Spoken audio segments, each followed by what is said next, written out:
ಎಲ್ಲ ರೈತ ಮಿತ್ರರಿಗೆ ಪ್ರಗತಿ ನ್ಯೂಸ್ ಯೂಟ್ಯೂಬ್ ಚಾನಲ್ಗೆ ಆತ್ಮೀಯವಾದಂಥ ಸ್ವಾಗತ. ರೈತರೇ, ಇವತ್ತಿನ ಮಹಾರಾಷ್ಟ್ರದಲ್ಲಿ ಈರುಳ್ಳಿಗೆ 1 ಕ್ವಿಂಟಲ್ ರೇಟ್ ಎಷ್ಟಿದೆ ಅಂತ ನೋಡಿಕೊಂಡು ಬರೋಣ.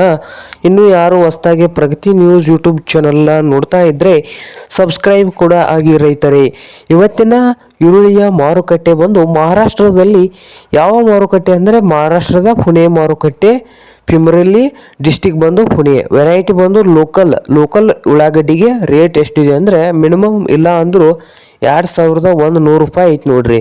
ಮಿನಿಮಮ್ ಅತಿ ಹೆಚ್ಚು ಮಾರಿದ್ದು 2100, ಕಡಿಮೆ ಮಾರಿದ್ದು 2000. ಅಷ್ಟು ಒಂದೇ ರೇಟ್ ಇದೆ, 2100 ರೂಪಾಯಿ ಇದೆ ನೋಡಿ. ಇದು ಇಂದಿನ ಮಹಾರಾಷ್ಟ್ರದ ಈರುಳ್ಳಿಯ ಮಾರುಕಟ್ಟೆ ಬೆಲೆ ಇದಾಗಿದೆ ನೋಡಿ ರೈತರೇ. ಇದು ಮಹಾರಾಷ್ಟ್ರದ್ದು ಇಂದು ಫೆಬ್ರವರಿ 26ರ ಮಾರ್ಕೆಟ್ ನ್ಯೂಸು ಇದಾಗಿದೆ. ಇನ್ನು ಯಾರು ಹೊಸದಾಗಿ ಚಾನಲ್ ನೋಡ್ತಾ ಇದ್ದರೆ ಸಬ್ಸ್ಕ್ರೈಬ್ ಕೂಡ ಆಗಿ ರೈತರೇ. ನಾವು ಪ್ರತಿದಿನ ಮಾರ್ಕೆಟ್ ನ್ಯೂಸನ್ನು ಅಪ್ಲೋಡ್ ಮಾಡ್ತಾ ಇರ್ತೇವೆ.